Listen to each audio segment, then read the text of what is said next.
Kamusta? Mabuti? For today's video.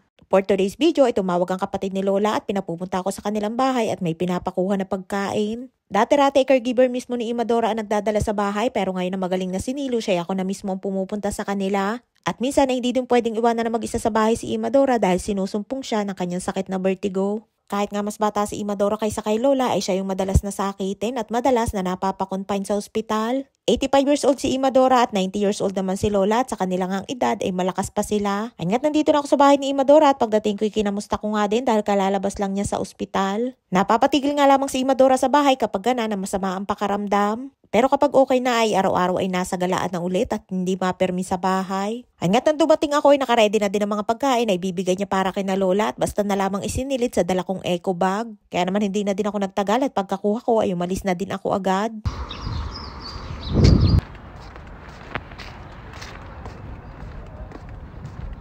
Nang pauwi na nga ako ay nadaanan ko yung bagong gawa na tindahan na Minimax. Siguro ililipad na dyan yung lagi namin pinupuntahan na tindahan ni Nili. At ayan nga yun, nakalapit lamang din at hindi naman kalayuan. Buti na nga lamang at dyan lamang lumipat at kung sakali na sa malayo ay paniguradong malulungkot si Nilush. Dahil yan lamang ang pinakamalapit na tindahan sa amin na bilihan ni Nilush na pwedeng lakadin. Bibili nga muna din ako ng tinapay dahil may pabili si Nilush na Oze naman ang tawag.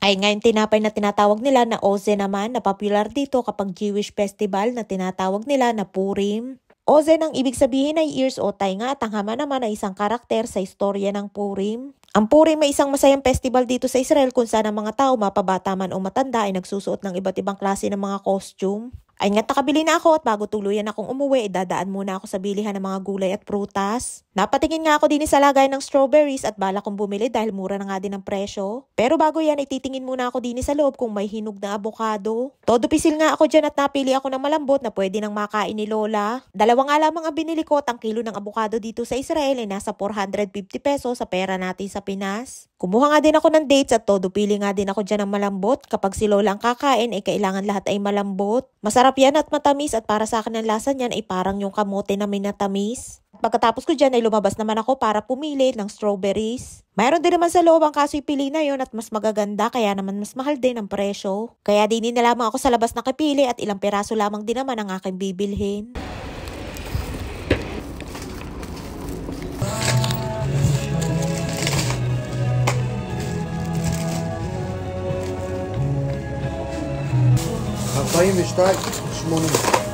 Nasa 650 pesos sa pera natin sa Pinas ang aking mga naipamili. Tapos na nga ako at uwian time na at panigurado naghihintay na si Nilo sa kanyang tinapay na Oze naman.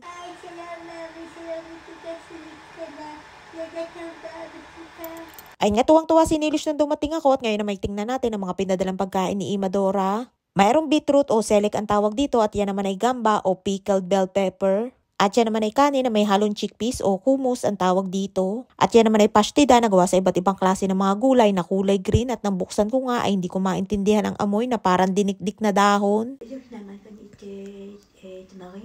Ozen shel nili. Ozen shel nili. Ozen shel nili. Tamarim. Ozen shel nili tamarim. Tinatanong ko nga dyan kung bakit ang gulo ng kanyang buhok dahil nung umalis ako ay kasusuklay ko lamang sa kanya. At nalapitan ko nga tingnan ko, ayun pala isinuksok sa loob yung dulo ng kanyang buhok. Sabi ko nga ay huwag isuksok sa loob dahil minsan ay nagkakabuhol-buhol at mahirap suklayin. Kahit nga sa pagsusuklay ay hindi din marunong si Nili at kapag hinayaan siya na mag-isa ay mas lalong nagbubuhol-buhol ang kanyang buhok. Kapital.